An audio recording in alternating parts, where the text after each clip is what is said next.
One photograph appeared to show a shadowy figure walking through the snow. In February 1959, 9 experienced hikers entered the remote mountains of northern Russia. They were young, skilled, and well prepared for the harsh winter conditions of the Ural Mountains.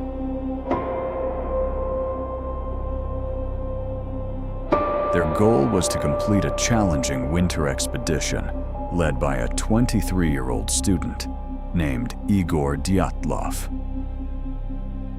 The group carefully documented their journey with photographs, diaries, and notes. Everything seemed normal, but within a few weeks, something would happen that would turn this expedition into one of the most mysterious events in modern history.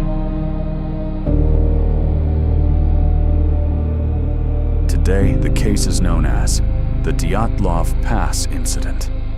And more than 60 years later, the truth about what happened that night is still unknown. The journey began on January 23, 1959. The hikers were students from the Ural Polytechnic Institute in Sverdlovsk.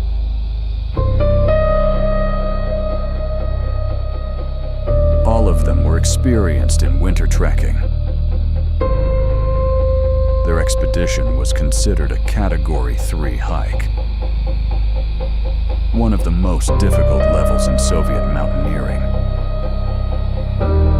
The route would take them deep into the northern Ural Mountains through heavy snow and freezing temperatures. During the early part of the journey, one member of the group became ill and decided to turn back. His name was Yuri Yudin. That decision would ultimately save his life. The remaining 9 hikers continued their journey toward a mountain called Kholat Shachel.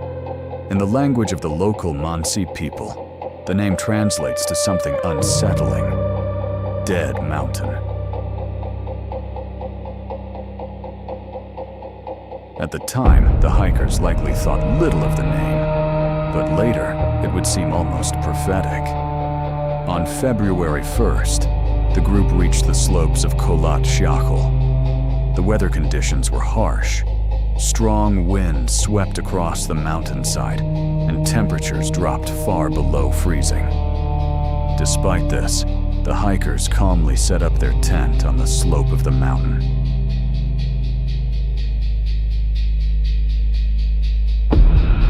Photographs recovered from their cameras show the group laughing and working together as they built their camp. They ate dinner, wrote in their journals, and prepared to sleep.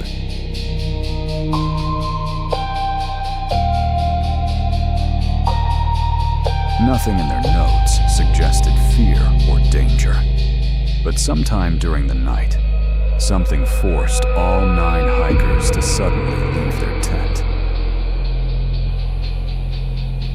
And they left in extreme panic. When the group failed to return on schedule, search teams were organized.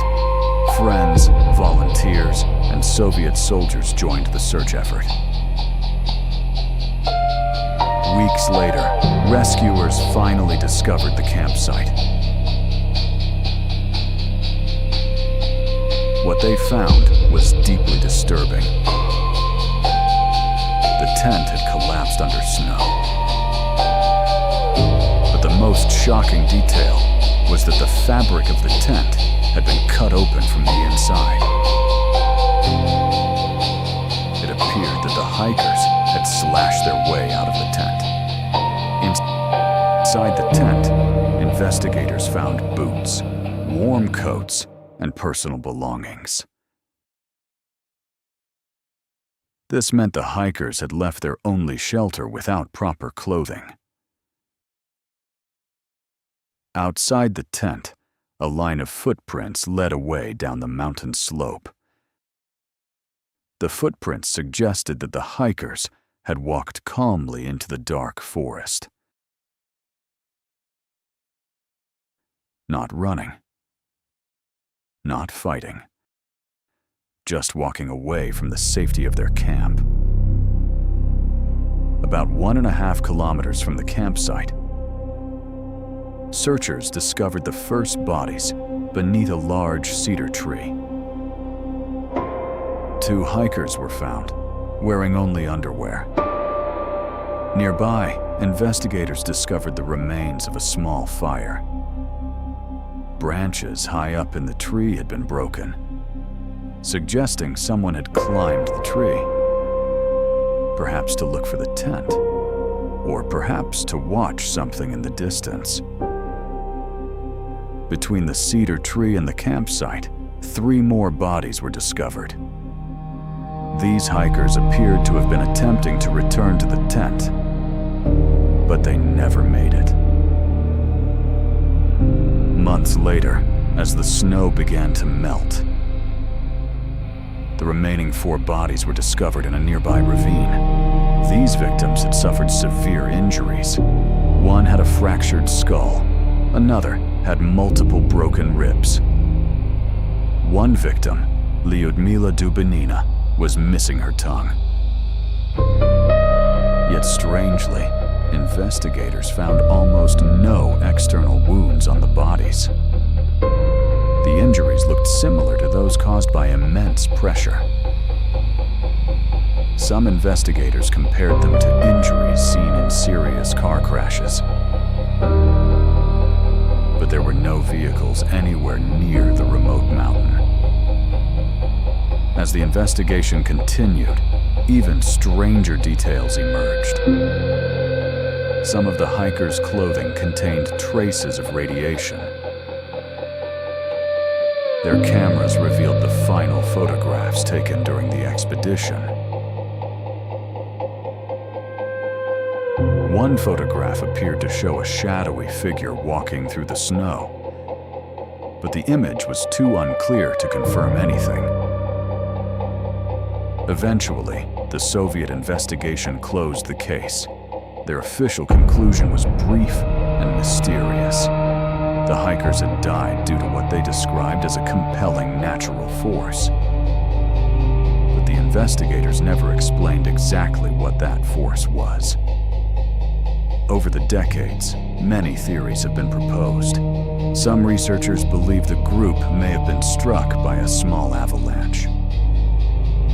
Others suggest powerful katabatic winds may have created terrifying conditions that forced the hikers to flee. There are also theories involving secret military tests that may have taken place in the region.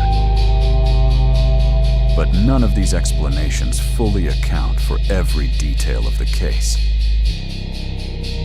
Even today, the Dyatlov Pass Incident remains one of the most puzzling mysteries in modern history. 9 experienced hikers, a torn tent in the snow, and a frozen mountain that still refuses to reveal its secrets. Somewhere in the silent wilderness of the Ural Mountains, the truth may still be waiting to be discovered.